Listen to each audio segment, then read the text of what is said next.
수많은 일들이 일어나지만 러시아 우크라이나 전쟁도 있고 이스라엘 하마스의 전쟁도 있지만 그거보다 더 핫한 소식은 아마 전청조 씨의 사기 행각일 겁니다. 너무 유명해서 어느 날 유튜브를 봤더니 I am 신뢰 이런 말이 엄청 유행할 정도더라고요. 예, 아까 말했던 노진사 목사님 미국에서 오셨는데 그분도 아시더라고요. I am 이렇게. 예. 그 전총조 씨는 여자였지만 사기를 위해서는 성전환 수술을 해서 남자가 되기도 했고, 말도 안 되는 이제 파라다이스 그룹의 혼외자라는 이름을 가지고 막 사람을 고용해서 경호원도 대동하고 막 이런 식으로 해서 사람들을 사기를 쳤어요. 그렇게 사기친 사람들이 정말 까도 까도 양파처럼 어마어마하게 나오더라고요. 또 더 자세한 수사가 이루어져야 알겠지만, 어쨌든 그와 함께 그 처음 스캔들의 주인공이 되었던 우리나라 그 펜싱 선수인 남현희 씨는 그 전총조 씨와 이제 결혼까지 한 그런 것으로서 공범이 아니겠느냐 여러 말들이 나오지만, 어쨌든 본인은 지금 사기의 피해자라고 얘기하고 있습니다. 그러면 그 남현희 씨는 전총조 씨에게서 무엇을 받을까요? 무엇을 받기에 자기의 인생을 다 내어 맡기는, 이혼하고 자기 인생을 또 맡겨야 되는 결혼이라고 하는 자리까지 나가려고 했을까요? 그가 그녀에게 선물한 것은 벤틀리 몇백만 원짜리 하는 명품들, 수많은 것들을 그에게 주었을 때 그것 때문이었을까요? 어쨌든 사기라고 하는 것은 무엇입니까? 사기는 본질을 가려놓고 허상을 둘러싸게 해서 그 허상을 보고 나를 따라오게 만드는 것, 그게 이제 사기 아니겠습니까? 그러면 그 말은 거꾸로 얘기하면, 우리가 허상에 눈이 팔리면 본질을 볼 수 없게 되고, 본질을 보지 못하면 우리는 언제든 잘못된 길을 걸어갈 수밖에 없다는 것을 성경은 이야기하고 있다는 거예요. 오늘 성경에서는 허상과 진짜를 이 사이에 두고 우리가 진실로 무엇을 따라가고 있는지를 여실히 보여주고 있습니다. 오늘 본문의 내용은 간단합니다. 벨사살 왕, 바벨론을 다스리고 있는 벨사살 왕이 그의 귀족 1000명을 위해서 큰 잔치를 베풀고 연회를 베풀었습니다. 어마어마하게 성대했겠죠. 그때는, 그런데 이 연회는 단순히 그냥 잔치만을 위한 게 아니라 자기 나라의 어떤 정치적 이념을 잡기 위해서였던 것 같아요. 그래서 느부갓네살, 자기 선대 왕이었던 느부갓네살 왕이 예루살렘 성전에서 탈취해온 은 그릇을 가져와서 그것을 마시면서, 그러면서 여러 우상들을 찬양하는 그러한 자리를 마련했습니다. 이거는 분명히 누가 봐도 하나님을 노골적으로 무시하며 자기의 신들이 더 위대한 것이라는 종교적 의미가 있는 연회였을 것이고, 또한 나와 함께한 이 모든 사람들, 이제 우리의 시대가 왔다, 우리가 이 세상의 주인공이다, 이 모든 제국을 다스릴 힘이 나에게 있다라고 하는 것을 나타내는 자화자찬의 자리였을 것입니다. 그런데 갑자기 연회 중 촛대 뒤에서 손가락들이 나타나는데 그 광경이 너무나 기괴했습니다. 그런데 그 손가락이 벽에다가 글씨를 쓰는 거예요. 이 기괴한 광경에 왕과 귀족들은 놀라 공포에 떨게 됩니다. 오금이 저릴 정도로 공포에 떨게 되겠죠. 우리도 여기서 나오면은 엄청 놀라지 않겠습니까? 그런데 그 글자를 해석해 보려고 하니 어느 누구도 그 글자를 해석할 수 없어요. 그때 왕비의 말을 따라 다니엘이라 이름하는 벨트사살이라 이름하는 다니엘을 부릅니다. 다니엘은 그 선대 왕 때부터 해석할 수 없는 꿈을 해석해주고 그 왕이 가야 될 길을 제시해준 그 시대의 아주 지혜자였죠. 그 다니엘은 그 왕에게 글을 해석해줍니다. 해석의 내용은 이래요.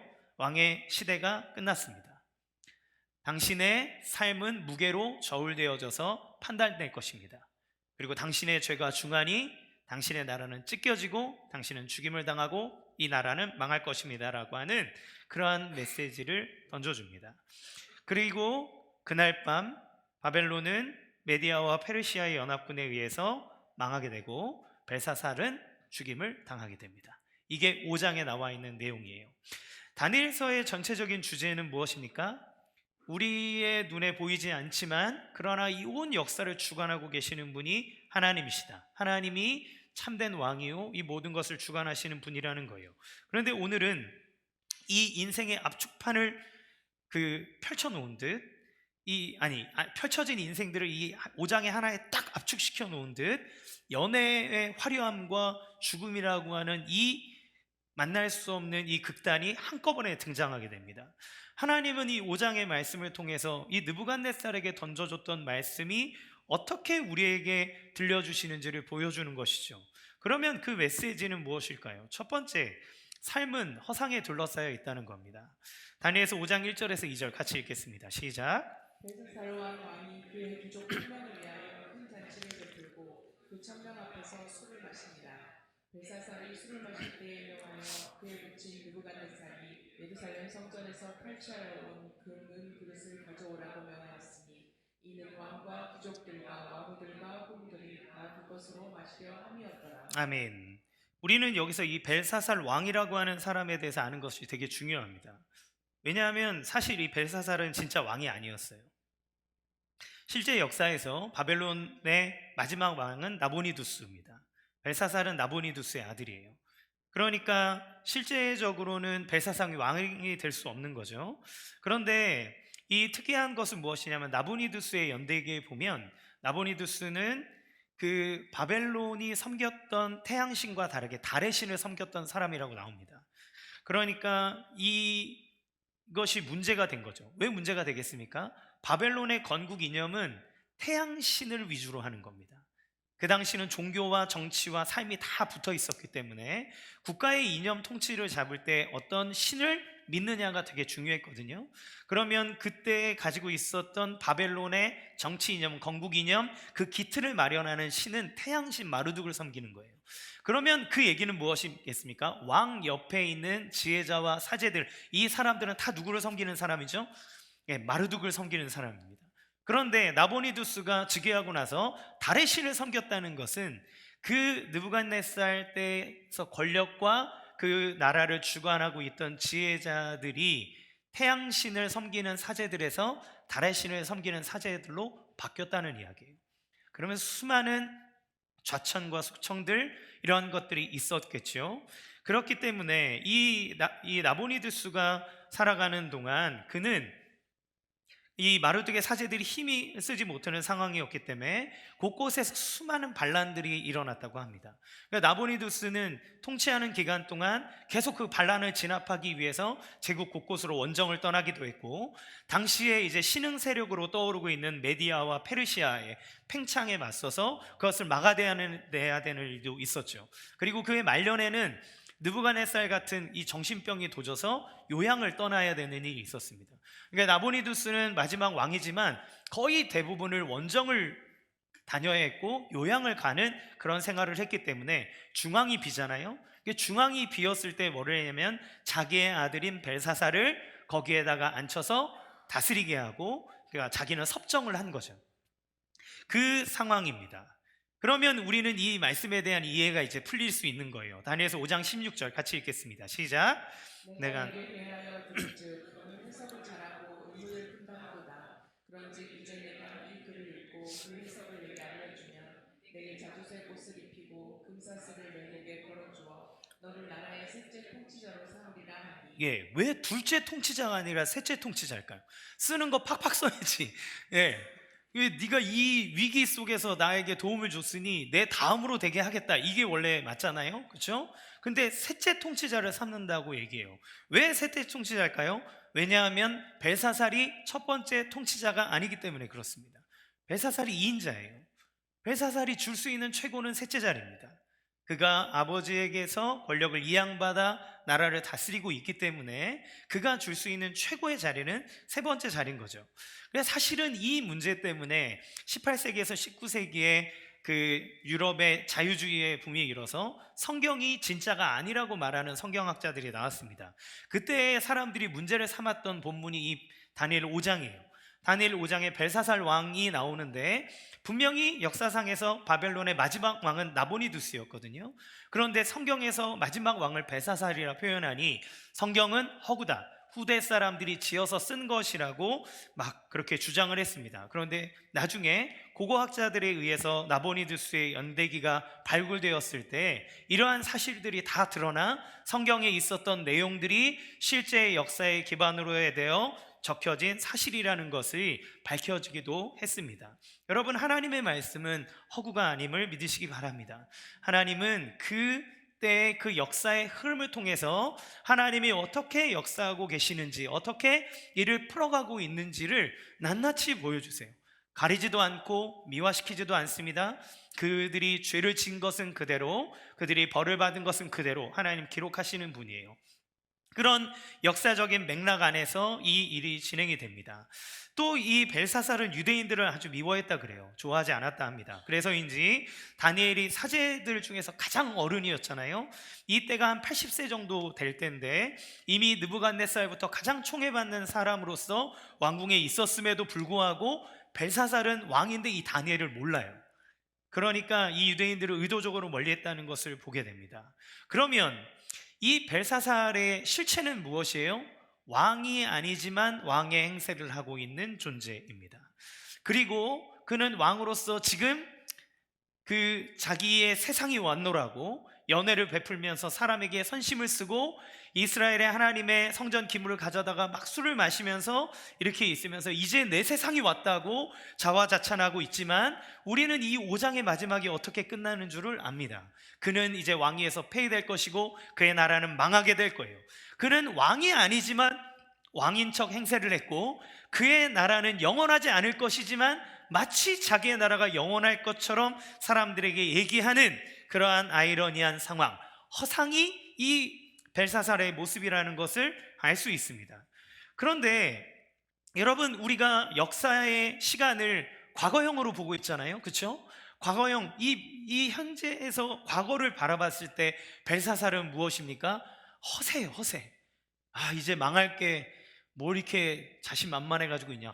왜 사람들은 이 사람한테 붙어가지고 이 멸망당하는 이 꼴을 당하냐. 우리는 지금 이 시대에서 과거를 돌아봤을 때 너무 답답하게 여겨지지만 그 현실을 살아가고 있는 사람들의 입장에서 벨사살은 어땠을까요? 따르고 싶은 사람, 닮고 싶은 사람, 우리의 롤모델. 저 사람 옆에 붙어야 내 인생이 필 것 같고 저 사람처럼 살고 싶어하는 마음들이 그들의 마음속에 얼마나 가득했을까요? 또 거꾸로 믿음의 삶을 살고 있는 이스라엘에게 있어서 그 벨사살이 잘 돼 있는 모습을 볼 때 얼마나 좌절스러웠을까요? 분명히 느부갓네살 왕 때에 하나님의 이름이 높아졌고 뭔가 이 유대인이 포로로 잡혀온 이곳에서 어떤 역사가 일어날 것 같은 그런 조짐이 막 보였는데 갑자기 나보니드스와 벨사살이 나타나더니 달의 신을 섬기면서 하나님은 무시하고 다니엘은 그 왕궁에서 있는지 없는지조차 모를 존재로서 완전히 무시되어져 버리는 이 상황을 볼 때 믿음을 갖고 있는 사람이 그 안에 있으면 우리는 지금 통해서 하나님이 역사하셔, 하나님이 일하셔 이렇게 얘기하지만 그들의 입장에서 볼 때 벨사살이 실세고 벨사살을 따르지 않는 자기의 삶은 더 무너질 것 같고 하나님이 없는 것 같은 마음이 그들 안에 자리 잡고 있지 않겠습니까? 무언가 될 것 같은데 안 되고 될 것 같은데 안 되는 이 수많은 반복 속에서 신앙의 침체기, 그 패배의식들이 믿음의 사람들 안에 스물스물 올라오고 있었겠죠. 여러분, 우리의 삶은 어떻습니까?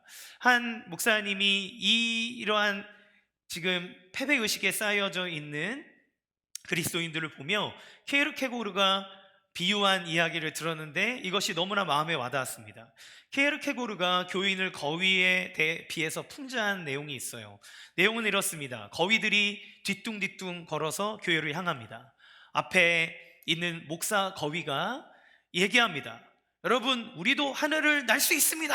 얘기하자 앉아있던 성도 거위들은 아멘 하면서 환호를 외칩니다. 다 함께 얘기합시다. 우리는 하늘을 날 수 있다 하면서 찬양합니다. 그리고 예배가 마치고 다시 뒤뚱뒤뚱 걸어서 교회를 떠납니다. 마치 날 수 있으나 그들이 뒤뚱뒤뚱 걷는 것이 너무나 습관화되어서 마치 정신 승리하듯 교회에 모여선 될 수 있다, 될 수 있다, 우리는 할 수 있다 이렇게 하고 난 다음에 교회 밖을 나갈 때는 다시 뒤뚱거리며 걸어가는 거위들처럼 어찌 보면 현대를 살아가는 수많은 신앙인들이 세상에 돌아가는 일들의 허상의 모습들 때문에 하나님이 진 것 같고 하나님이 역사하시지 않는 것 같아 자기의 마음이 무너져 내려는 패배의식 속에서 죄의감과 좌절감을 맛보게 되는 것은 아닌지요. 지난 과거 속에서 우리나라는 전 세계의 역사 속에서 유례를 찾아보기 힘들 만큼 급격한 발전을 거듭하며 왔습니다.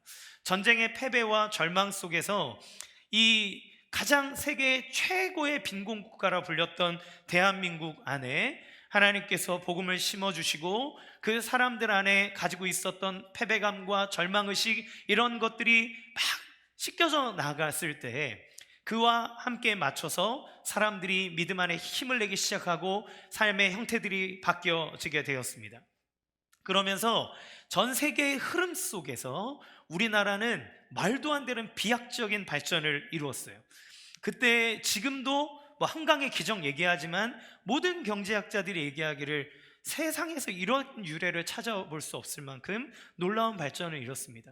지금 우리나라는 세계의 문화를 선도합니다. 우리나라 K-드라마, K-푸드, K-뮤직, K-팝 이런 것들이 사람들의 마음을 울리고 한국이라는 나라의 기술과 그들의 문화들을 사람들이 흠모할 만큼 너무너무나 놀라운 발전을 하게 되었죠.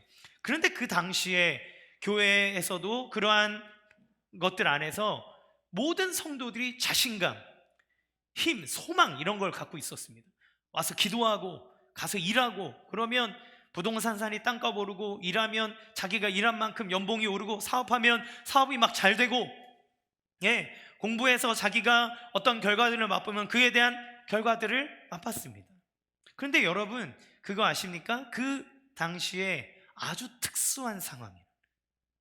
모든 사람들이 얘기하는 건 사실은 절대 올 수 없는 아주 특별한 상황 속에서 우리들이 살아왔고 하나님의 은혜 속에서 여기까지 온 거죠.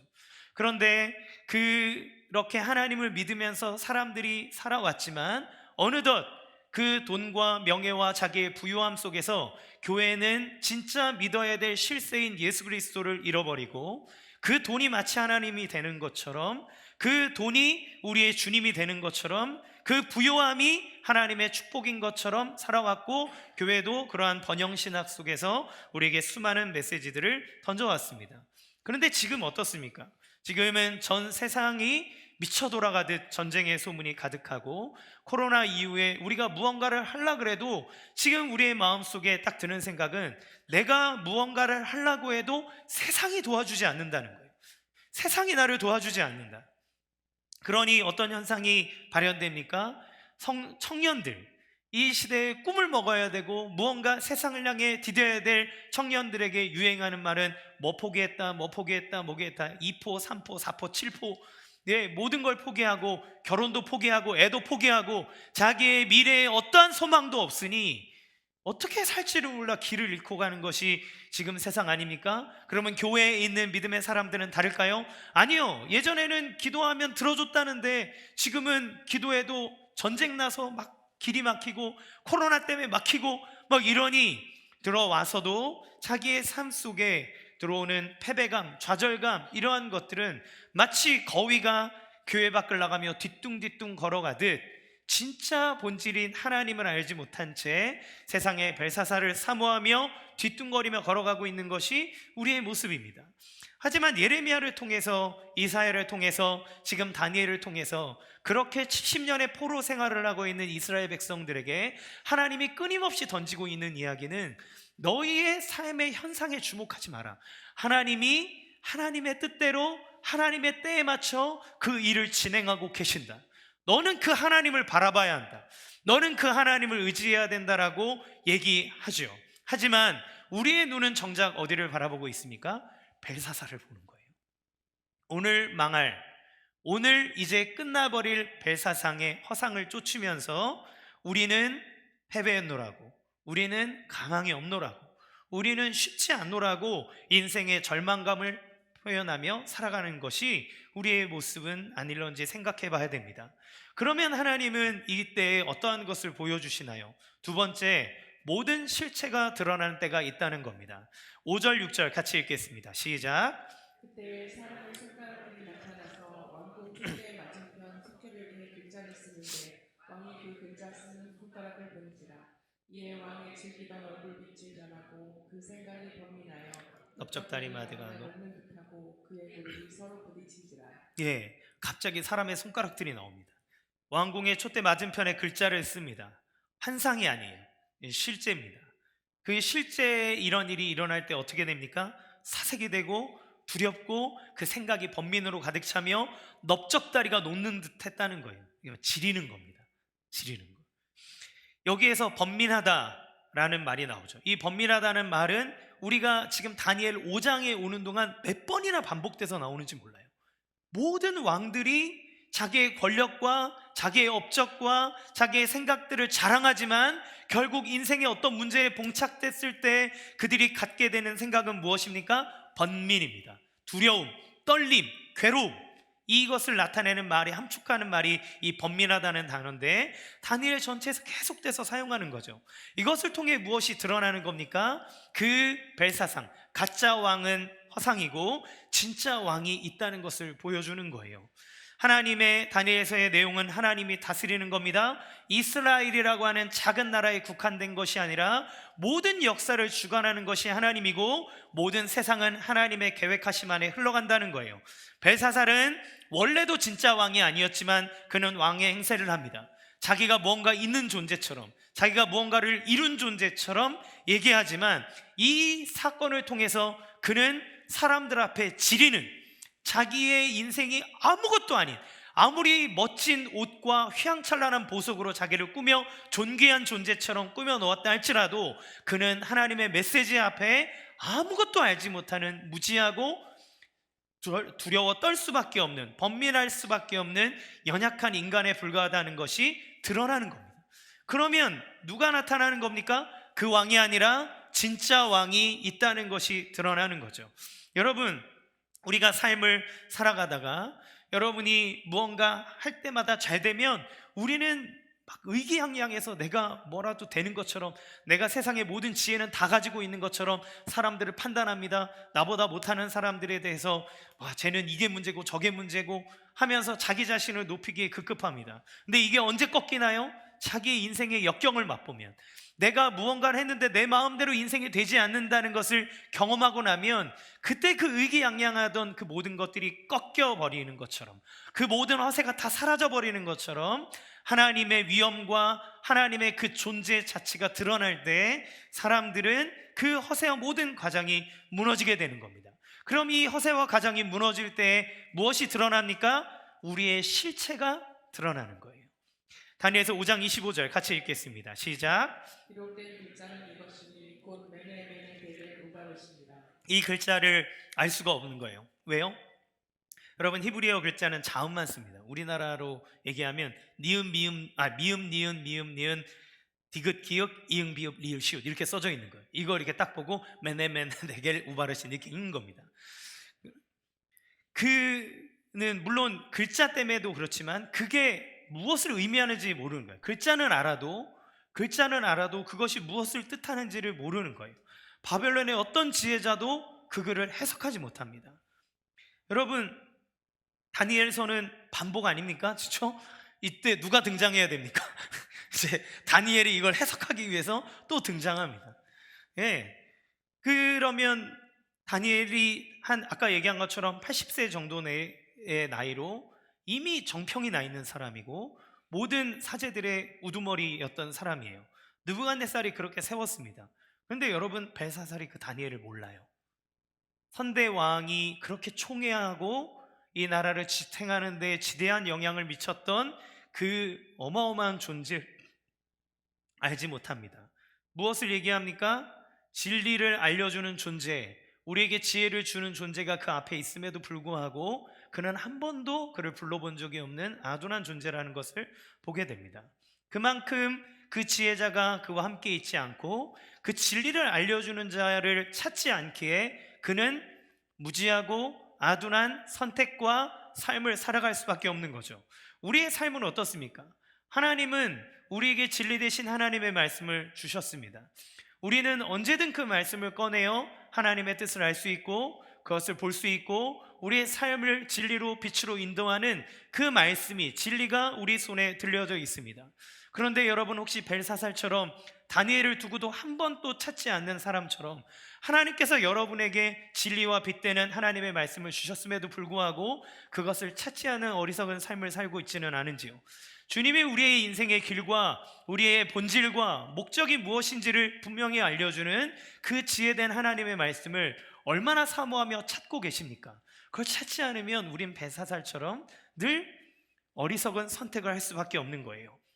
그러면 하나님이 그에게 던진 메시지의 뜻은 무엇이겠습니까? 26절에서 28절 같이 읽겠습니다. 시작. 그 글을 해석하건대 너희는 하나님이 이미 왕의 나라의 시대를 세워서 그것을 끝나게 하셨다 하니요 대개는 어느 저울에 달아보니 부족함이 보였다 하니요 베레스는 왕의 나라가 나누어서 메대와 바사 사람에게 준바되었다 하니이다 하니. 아멘. 예, 이 메네와 데겔과 바르신이라고 하는 것은 화폐와 무게 단위를 얘기합니다. 나열한 거예요. 메네는 이렇게 미나라고 하는 화폐 나오는 무게 단위를 얘기하고, 데켈이라고 하는 무게를 다니는 일종이에요. 당신은 이제 화폐 같은 거를 이 금속의 무게를 통해서 하잖아요. 바르신은 이 미나의 절반을 의미합니다. 그런데 이 명사로 이루어져 있는 것을 아람어의 동사 형태로 바꾸면 이것이 그 의미를 부여하게 되는데, 무엇을 세다, 그리고 무게를 달다, 그리고 둘로 쪼개지다 라고 하는 의미로 바뀌게 되는 거예요. 그렇기 때문에 하나님께서 지금 이 단어를 그에게 써서 다니엘에게 해석하게 하신 것은 무엇입니까? 당신의 삶이 이미 셈이 끝났다. 그리고 당신의 인생에 대해서 무게가 달아졌다. 그런데 너의 죄에 의해서 너는 심판을 받게 될 것이다 라는 메시지가 그에게 있는 거예요. 이것이 모두 화폐 단위, 무게 단위라는 점에서 시장 통해서 유통되는 화폐 혹은 물질과 연관된 용어로서 하나님이 그를 심판하는 것을 봅니다. 왜요? 바벨론의 나라는 금의 나라입니다. 그것처럼 그들이 섬기고 그리고 가지고 있는 그 막대한 부가 수많은 사람의 것의 권세의 기반이었고, 그리고 수많은 사람의 착취에 의해서 버려들여진 것이었고, 그가 만들었던 금신상을 통해서도 그 땅에 보여지는 것이 이러한 물질적인 것으로 얼마나 광범위하게 펼쳐져 있는지를 보여주는 거죠. 그 자신을 드러낸 부에 대한 심판이기도 하고, 그리고 하나님께서 그들의 삶을 셈하고 있다는 하나님의 메시지이기도 합니다. 그들의 가진 허세를 부수고 하나님께서 심판하신다라는 것을 얘기하는 거예요. 무엇을 보여줍니까? 그 실체가 우리의 실체, 가려져 있었던 실체가 낱낱하게 드러나는 때가 있다는 것을 보여줍니다. 때가 차서 저울에 다는 날이 있다는 것을 보여주는 거예요. 때가 있고 그 때가 지나면 그 모든 것을 결산할 때가 있다는 걸 보여줍니다. 성경에는 예수님이 이런 예를 많이 하셨어요. 그 중에 하나가 달란트 비유가 있죠. 그 내용은 이렇습니다. 주인이 먼 타국에 가는데 종들에게 한 명에게는 5달란트, 한 명에게는 2달란트, 한 명에게는 1달란트를 주고 갑니다. 그때 이제 주인이 돌아오는 때가 되었을 때 5달란트 가진 사람은 장사에 5달란트를 남겼고, 2달란트 가진 사람은 2달란트를 남겼습니다. 그런데 1달란트를 가진 사람은 이거를 잃어버릴까봐 두려워하며 땅에 묻어뒀고 주인에게 그걸 그대로 주죠. 주인에게 얘기합니다. 주인이시여, 당신이 두려워서 제가 이걸 땅에 숨겨뒀다가 당신 것을 드립니다. 당신 것입니다. 받으십시오. 얘기하니까 뭐라고 얘기합니까? 야 이놈아, 내가 이렇게 할 거면 은행에 넣어서 내가 이자 받아 먹지 너한테 줬겠냐? 그러면서 이 1달란트를 뺏어다가 5달란트 있는 사람한테 주고 그는 내쫓아 버리죠. 무릇 가진 자는 더 많이 가질 것이고 이 게으르고 악한 자는 있는 것을 빼앗길 것이라고 예수님이 얘기하십니다. 많은 것들이 있겠지만 핵심적인 교훈은 무엇입니까? 우리에게 주인이 있다는 거예요. 주인이 있습니다. 우리의 인생에 우리가 주인이라고 얘기하지만 내가 가진 5달란트, 2달란트, 1달란트를 나에게 허락하신 주인이 있다는 겁니다. 그리고 그 주인이 우리에게 맡기신 것이 있는 거예요. 맡기신 것이 있다는 것이고, 그 맡기신 것이 있다는 것은 마지막 때에 결산한 날이 있다는 것을 의미합니다. 끝이 아니라는 거예요. 여러분, 우리 모두는 생명을 부여받아 이 땅에 삽니다. 그런데 내가 주인이 아니라 나에게 이 삶을 허락하신 진짜 주인이 있다는 것이고, 그 주인이 나의 삶에 이루고자 하시는 것이 있어 나에게 맡기신 것이 있어요. 그러면 우리의 삶에 내가 나의 주인이라고 하는 사람과 누군가가 나의 주인이라는 사람의 생각을 가질 때 어떤 차이가 있겠습니까? 우리는 우리의 마지막 때에 결산할 때가 있다는 것을 아는 거예요. 주인처럼 살지 않습니다. 그 맡겨진 것을 이루는 삶을 사는 거죠. 진짜 내가 무엇을 향해 가는지, 무엇이 본질인지를 끝없이 생각하며 그것을 이루는 삶을 삽니다. 그런데 우리는 우리 모두 자신이 우리 주인인 것처럼 삽니다. 그러나 여러분, 여러분의 인생에 여러분 마음대로 할 수 있는 것이 무엇이 있나요? 내 것이라면 내 마음대로 할 수 있어야 되는 거 아닙니까? 여러분의 육체와 여러분의 생각과 여러분의 삶에서 여러분이 마음대로 할 수 있는 것은 도대체 무엇입니까? 여러분, 우리의 인생에 우리가 마음대로 할 수 있는 건 없습니다. 여러분, 심장 뛰는 거 제어하실 수 있습니까? 여러분의 생각을 제어하실 수 있습니까? 여러분의 마음속에 오는 문득문득 들어오는 죄악된 생각들을 여러분이 제어하실 수 있습니까? 아니요. 우리는 늘 무언가에 이끌려가듯 살아갑니다. 우리의 인생은 여러분 원하시는 때 끝내실 수 있습니까? 여러분이 원하는 때에 내가 이만큼이면 됐다라고 인생의 끝을 맞이하는 사람이 있습니까? 내 것인데 왜 내 마음대로 할 수 없나요? 여러분, 우리의 생명도 나의 것이 아님을 성경은 얘기합니다. 내가 원하는 때가 아니라 하나님이 정하신 때에 이 땅을 떠날 수밖에 없는 거예요.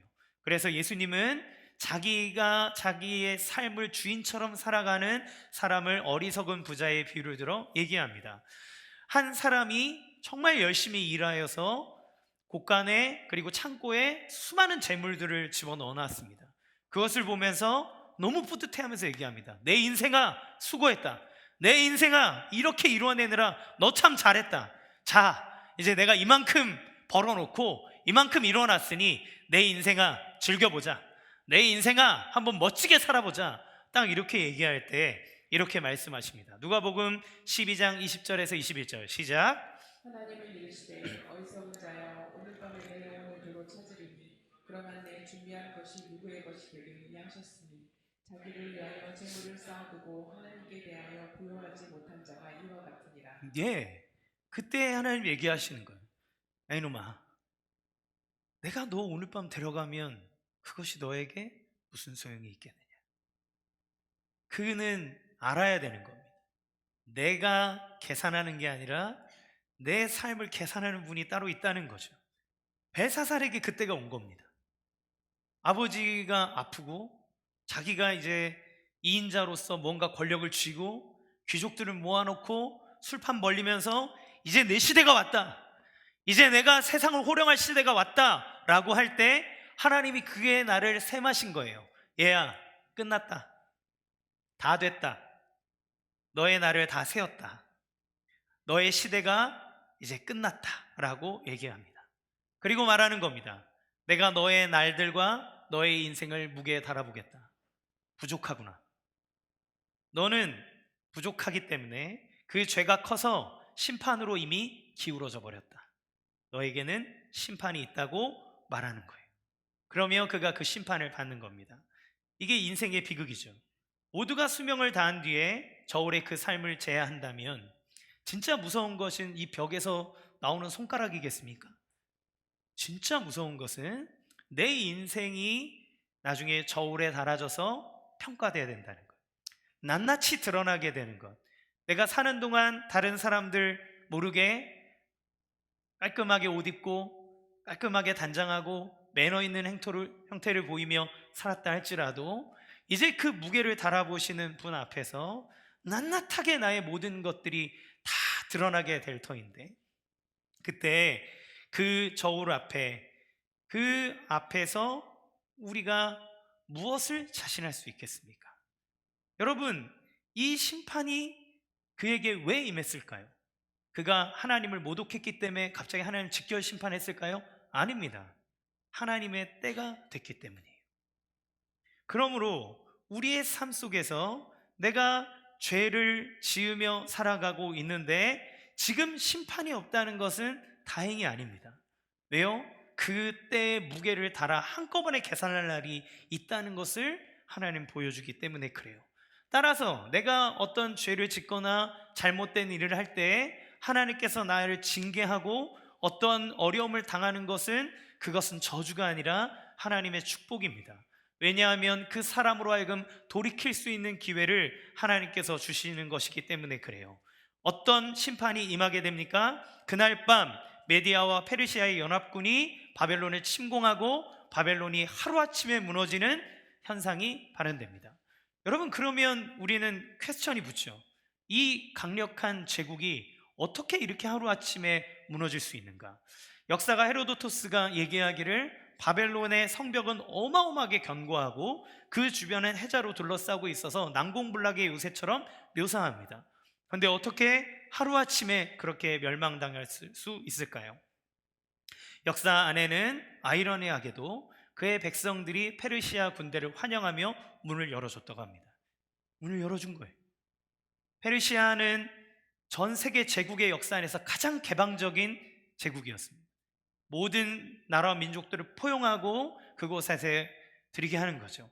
아마도 이 나보니두스와 벨사살에 의해 쫓겨났던 마르둑의 사제들, 이런 사람들이 그 페르시아 쪽으로 붙어서 문을 열어줬다고 얘기하기도 합니다. 그러니 그 견고하고 무너지지 않을 것 같던 바벨론이 하루아침에 무너지는 이 기이한 현상이 일어남으로써 하나님이 말씀하신 그 금의 머리의 시대가 끝나고 이제 은혜 나라인 페르시아의 시대가 접어든 거죠. 여러분, 하나님의 때는 이렇게 분명하게 드러남과 동시에 그 모든 허상의 실태들을 파헤치는 겁니다. 그러면 마지막 세 번째, 우리에게 주시는 교훈은 무엇입니까? 우리는 모두 하나님의 판단 앞에 서게 될 것이라는 거예요. 이것은 벨사살을 위한 메시지가 아닙니다. 먼저 이곳에 살고 있는 유대인들을 향한 말씀이요, 지금 우리를 향한 하나님의 메시지라는 것을 기억해야 돼요. 오늘 본문은 이렇게 마무리합니다. 5장 30절에서 31절 시작. 그날 밤에 갈대아와 벨사살이 죽임을 당하였고 메대 사람 다리오가 나라를 얻었는데 그때 다리오는 62세였더라. 여러분, 무엇을 의미합니까? 아까 말씀드린 것처럼 2장에 나왔던 느부갓네살의 꿈이 그대로 실현되고 있는 거예요. 이 금의 시대, 바벨론의 시대가 끝나고 은혜 시대인 페르시아의 시대가 옴으로써 하나님께서 느부갓네살에게 주었던 그 권력을 그 다음 나라에게로 권력 이양시켰다는 것을 보게 됩니다. 표면적으로 볼 때는 또 다른 제국이 일어났구나라고 얘기하지만 이미 다니엘을 통해서 하나님이 얘기하시기를 하나님이 그 제국들을 그렇게 세워나갈 것이라고 얘기하는 거예요. 역사의 큰 수레바퀴 속에서 우리는 그 안에 살아가기에 절망할 수밖에 없지만 그것을 주관하시는 분이 계시다는 것을 보여주는 것으로서 이 다니엘 5장을 마무리하는 겁니다. 왜 다리오 왕이 62세라고 하는 걸 굳이 기록했을까요? 성경에 쓸데없이 기록하는 건 없겠죠. 이제 그 약속하신 포로기의 70년이 다 차가고 있다는 것을 다리오의 나이를 통해 하나님이 보여주시는 거예요. 우리 눈에 보기에는 무언가 더뎌 보이고 무언가 되지 않는 것처럼 보여도 하나님의 때는 정확하게 그 시에 맞춰 돌아가고 있다는 것을 하나님은 보여주고 있는 겁니다. 여러분, 우리의 인생에게도 마찬가지겠죠. 하나님은 당신의 때에 따라 우리의 삶을 주관하십니다. 우리에게 들려주시는 메네메네 데겔 우바르신이라고 하는 그 하나님의 메시지가 들려집니다. 우리도 주님 앞에서 우리의 날의 수가 다하는 날이 올 겁니다. 우리의 때가 각 사람에게 있기 때문에 그래요. 첫 번째는 예수님의 재림을 통해 온 세상에 심판하시는 날이 있을 것이라고 성경을 얘기합니다. 그러나 그때는 하나님의 때이므로 내일인지 모레일런지 1년인지 10년 후일런지 우리는 알지 못합니다. 그러면 아무렇게나 살아도 될까요? 아니요. 우리는 우리 개인의 삶에 때가 있습니다. 어떤 사람은 10년, 어떤 사람은 20년, 어떤 사람은 30년, 어떤 사람은 50년, 60년, 100년의 시간을 각 사람에게 하나님께서 주신 때가 있어요. 이것은 어느 누구도 정하지 못합니다. 여러분, 묘지에 가보셨나요? 거기에 다 나이 든 분만 있을 거라 생각하십니까? 여러분, 납골당이나 묘지를 둘러보십시오. 거기에 90년생, 2000년생 수많은 자기의 삶을 우리가 보기엔 다 피지 못한 수많은 생명들이 그 안에 있습니다. 그러면 우리의 인생은 무엇인가요? 하나님께서 이제 그만이다 라는 메시지를 듣게 될 때 우리는 이 땅의 삶을 정리해야 하는 거예요. 그것은 우리가 정할 수 있는 것이 아닙니다. 젊어서도 나이 들어서도 아니라 하나님이 정하시는 때가 있다는 거예요. 그러면 우리의 인생의 끝이 있다는 것을 알면 우리는 우리의 삶이 어떻게 흘러가야 되는지에 대한 분명한 의식을 가질 수 있습니다. 모리와 함께한 화요일이라는 책에 보면 상당히 오래됐습니다. 그런데 이 책에 보면 모리라고 하는 교수가 루게리병에 걸려서 근육이 점점 말라가는 상황 속에 매일매일 하루하루의 삶 속에서 죽음이 오고 있음을 직감하고 있었어요. 그러던 어느 날 그의 제자가 모리 교수가 이 죽을 병에 걸렸다는 사실을 알고 찾아오면서 매주 화요일 날 만나서 인생에 대한 수업을 듣는 내용을 정리해서 쓴 책이 이 모리와 함께한 화요일입니다.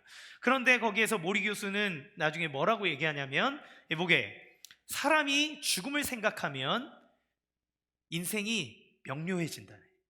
무엇을 가져야 할지, 무엇을 버려야 할지, 무엇을 추구해야 될지, 내가 무엇을 피해야 될지, 사람이 내 인생의 죽음이라고 하는 것이 앞에 있다는 것을 안다면, 우리는 그것을 인식하고 산다면 우리의 삶의 방향은 완전히 달라질 거예요.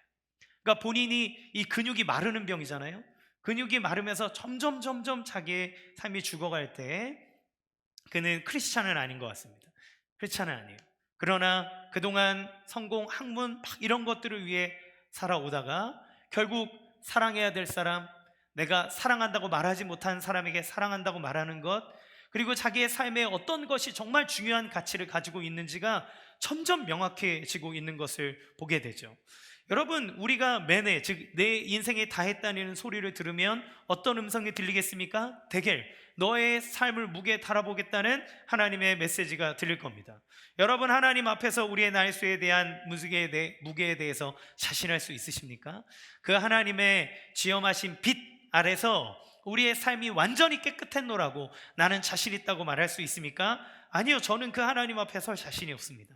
조금 더 착한 마음을 먹기도 하고 조금 더 무언가를 했을 수도 있을지 모르지만 전체 그 모든 가장 완벽한 선이신 하나님 앞에서 우리는 어떻게든 우리의 인생의 오점이 드러날 수밖에 없기 때문에 그래요. 그러면 우리에게 주어진 것은 무엇입니까? 바르신 우리의 인생이 쪽나고 그리고 심판을 받게 될 것밖에 없다는 거예요. 이것이 우리 인생에 찾아올 끝이고 결말이라면 여러분, 우리의 삶에서 가장 붙잡아야 될 것이 무엇이겠습니까? 여러분, 죽어가는 사람에게 제일 중요한 게 무엇입니까? 사는 거예요. 여러분, 애가 죽어가는데 너 이번에 서울대 가야 돼. 애가 막 아파가지고 골골대고 있는데 너 학원 가가지고 이거 빨리 해야 대학까지, 이렇게 얘기하겠습니까?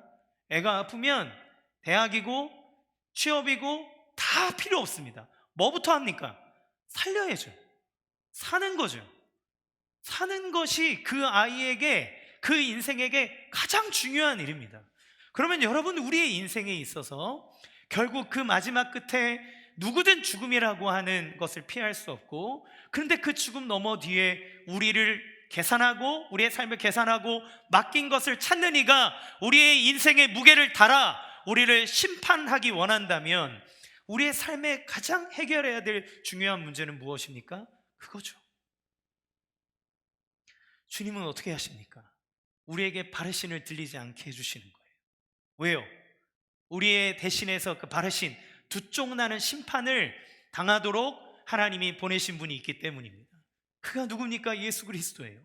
예수님은 우리의 인생이 절망과 하나님의 심판으로 끝날 수밖에 없는 이 절망적인 상황에서 우리를 구원하기 위해 하나님이 보내신 인생의 가장 중요한 그 죽고 사는 문제를 뛰어넘는 영혼의 영생의 문제를 두고서 우리에게 보내주신 분이 예수 그리스도입니다. 그러면 여러분, 우리에게 복음이 무엇입니까? 예수님입니다.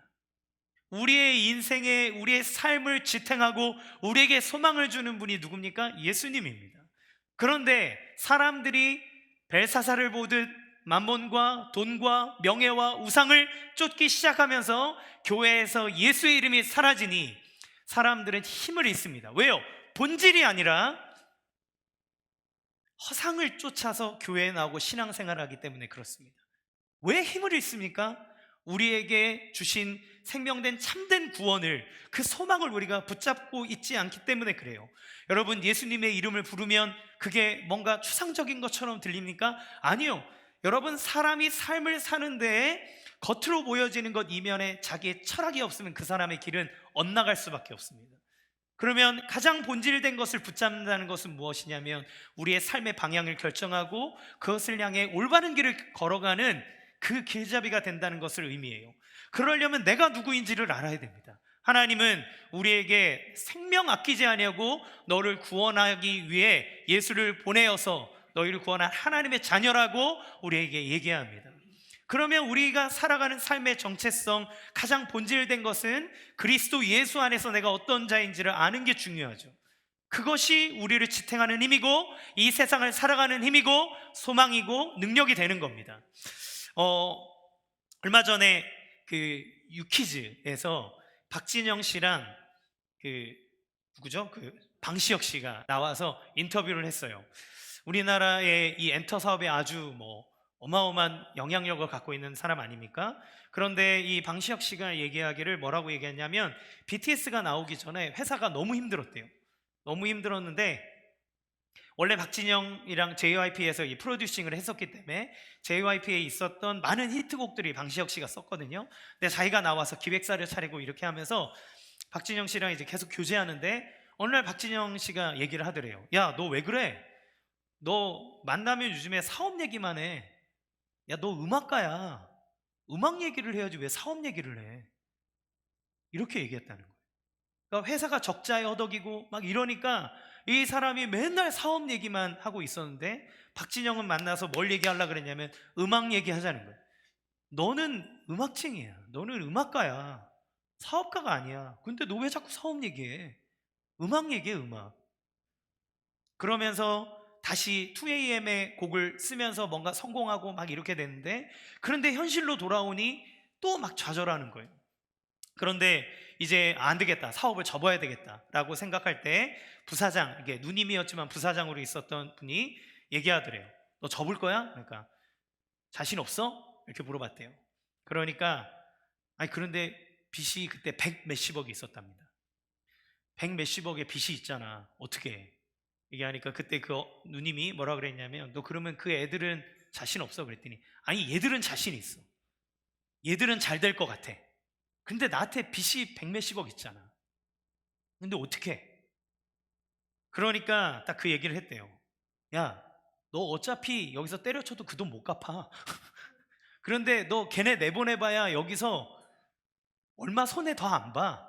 그러니까 120억이나 130억이나 140억이나 예, 우리 단위가 커지는 것 같지만 내가 못 갚는 건 똑같은 돈이잖아요. 그렇죠?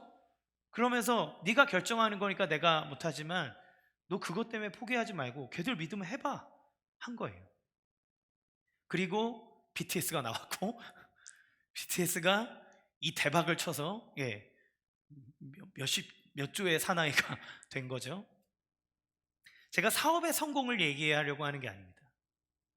그 사람이 음악가인데 음악을 얘기 안 하고 사업을 얘기하는 순간 길을 잃어요. 근데 음악가가 음악을 얘기하면 길을 찾습니다. 허상은 뭡니까? 빚 100억이에요. 그거에 자기가 아무리 힘을 쏟아도 그 100억을 갚을 길이 없습니다. 그가 할 수 있는 길은 거기에 있는 거예요. 그렇죠? 그런데 그 허상이 자기 앞에 두려워하는 수많은 것들이 자기의 길을 잃게 하고 방황하게 할 때 그는 자기의 삶의 능력을 발휘할 수 없는 겁니다. 여러분, 우리의 삶은 어떻습니까? 우리의 삶에서 예수 그리스도가 소망이고 예수님이 답이라고 하는 것은 단지 믿습니다, 믿으면 될 줄로 믿습니다, 이게 아닙니다. 그가 우리의 삶의 본질로 들어오고 우리가 묵상하고 말하는 것이 예수가 돼야 된다는 거예요. 제가 지난주에 세미나를 다녀왔습니다. 이 세미나의 특징은 뭔지 아십니까? 보통 목사님들이 다니는 세미나는 이렇습니다. 교회 대박 날 수 있다. 이 프로그램 하면 교회가 2배 성장합니다. 제자 훈련하면 바뀝니다. 이러면서 방법 배우러 갑니다. 이렇게 했더니 교회가 성장했더라. 저렇게 했더니 성장했더라. 그래 가서 배워오고 배워온 거 교회에다가 막 교인들 닥달해서 시키는 게 보통 목사님들의 세미나입니다. 그런데 제가 다니는 이 세미나는 본질을 얘기합니다. 방법을 안 알려줘요. 거기가 뭐 얘기하는지 아십니까? 예수님 누구냐? 예수님이 왜 우리의 구원자냐? 너에게 있어서 복음은 무엇이냐? 우리가 붙잡고 있는 복음은 뭐냐? 그러면 우리의 삶에 우리를 둘러싸고 있던 모든 허상들이 사라집니다. 거기는 개척교회 목사님들이 모입니다. 하루에 교회가 몇백 개씩 문을 닫고 생계의 위협을 받으면서도 우리는 왜 이것을 해야 하느냐? 우리가 왜 이것을 하면서 우리가 전하는 메시지는 무엇이 되어야 하느냐? 그것은 예수님 때문이다. 그래서 거기서는 예수님 얘기만 합니다. 예수님 누구냐? 예수님 왜 소망이냐? 왜 우리가 예수를 붙잡아야 하느냐? 그 본질이 분명해지면 길이 보입니다. 그 본질이 분명해지면 내가 가야 될 곳이 보입니다. 내가 무엇을 붙잡아야 하는지, 무엇을 향해 가야 되는지 나타나게 되는 거예요. 그런데 어느덧 교회 안에서 가장 본질 되신 예수님은 잃어버린 채 자기의 삶에 일어나는 여러 가지 인생의 일비하는 것을 가지고 하나님이 있니 없니를 얘기합니다. 그러니 이곳에서 와서 아무리 손뼉치고 찬양하고 은혜 받고 나가도 저 밖을 나갈 땐 날아가는 게 아니라 뒤뚱뒤뚱 걸어가는 패배감에 젖은 삶을 사는 거죠.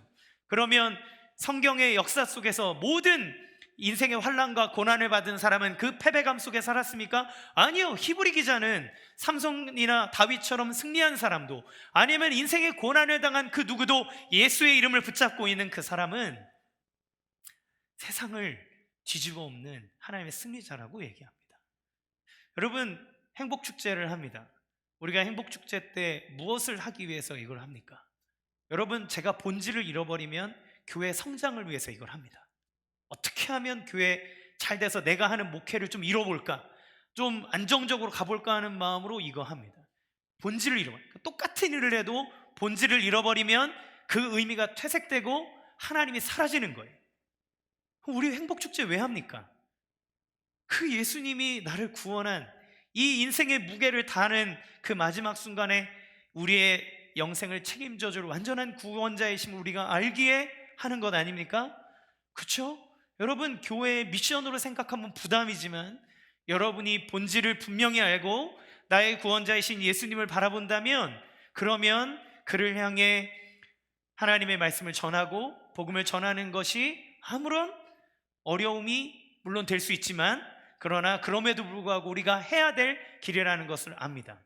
제가 그것이 본질이라고 하는 것을 안다면 그 초청된 분이 우리 교회에 와서 예수를 믿고 다른 교회로 간다 할지라도 아까워할 일이 없는 거죠. 왜요? 그 본질은 예수님을 전하고 예수를 믿고 내가 아는 이 생명이 그들에게도 증거되기 원하는 마음이 되기 때문입니다.